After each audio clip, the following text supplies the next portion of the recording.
predposlednom videu venovanému nepravidelným slovesám na úrovni B2 sa pozrieme na ďalších 5 slovies. Patria sem slovesá ako split, split, split, teda rozdeliť. Ak máte frázové split up, znamená to aj s niekým sa rozísť. Spoil, spoiled, spoiled, pokaziť niečo alebo poškodiť. A spoil môže byť aj ako pravidelné, teda keby ste povedali spoiled a spoiled, koncovka ed, tak je to správne. Spread, spread, spread, rozšíriť napríklad chorobu alebo nejakú infekciu.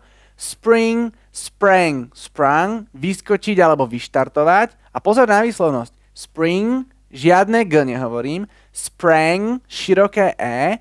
A sprang, krátke A. Teda vyskočil som, I sprang. Alebo I have sprung. Na to pozor. Hlavne žiadne G na konci. A posledné sting, stung, stung. Teda buď poštípať alebo bodnúť, napríklad keď vás poštípe komár alebo nejaká osa a včela. Ukážeme si použitie napríklad slovesa spread. The fire always spreads faster than water. Teda ten oheň sa vždy rozšíri rýchlejšie ako voda. Ak ste boli niekedy v lese, bol tam požiar, tak asi viete. Pozor, je tu príslovka always a tá veľmi často sa používa práve s present simple, preto koncovka s, lebo je to tretia osoba jednotného čísla. The fire spreads, rozšíruje sa. V minulom čase I spread the butter on bread and ate the whole slice. Teda rozšíril alebo natrel som maslo na chleba a zjedol som celý ten jeden plátok alebo jeden krajec. Opäť pozor, spread the butter v minulom čase. Present perfect. The virus has spread all over the city. Teda ten vírus sa rozšíril do celého mesta a stále sa tam nachádza. Nemám presne povedané, kedy sa dej udial a vtedy používam present perfect. Pre ilustráciu použijem aj iné slovesá, opäť v rôznych časoch.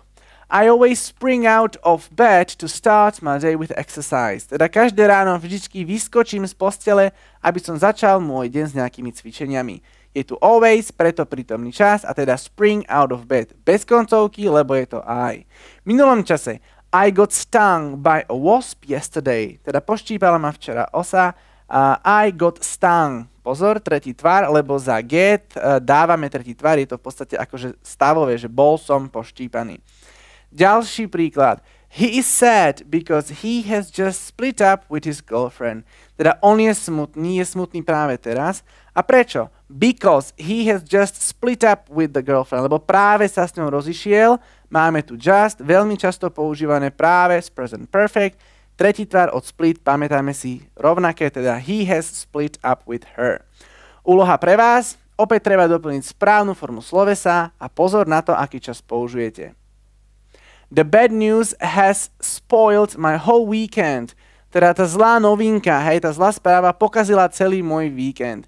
Mám tu has, napriek tomu, že news je s s-kom, ale nie je to množné číslo. News je nepočítateľné, preto jednotné číslo a preto poviem the bad news has spoiled my weekend. Pokazilo mi to víkend. Od slovesa spoil, tretí tvar je spoiled. The cancer has spread to other areas of the body. Rakovina sa rozšírila do ďalších častí tela. Pozor, spread, spread, rovnaká výslovnosť a rovnako sa to aj píše. Je tu has, preto musím dať tretí tvar. When she walked by him loudly, he sprang to his feet. Teda keď popri ňom prešla nahlas, vyštartoval, vyskočil na nohy, zlákol sa. Teda he sprang to his feet. Prečo minulý čas? When she walked by him. Už toto walk je v minulom čase, past simple. Keď prešla, on vyskočil. Jeden dej prebehol za druhým a ak je takáto následnosť, vtedy používame past simple. I'm feeling a bit dizzy, maybe because of the wasp that, a teraz pozor, stung me yesterday. Teda cítim sa trošku dizzy, taký ako bolí ma hlava, možno sa mi točí hlava, nie som úplne v pohode. Možno preto, lebo ma tá osa poštípala aj tu včera, minulý čas, teda stung me yesterday. Do you see how productive we are? We have split into 3 small separated groups. Pozri, aký sme produktívni, rozdelili sme sa na 3 skupiny a teraz we have split prečo?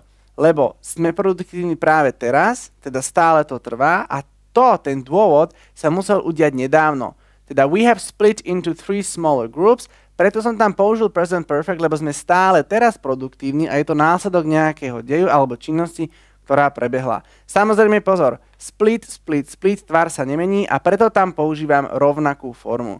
Pre ešte lepšie pochopenie a precvičenie odporúčam Smart test.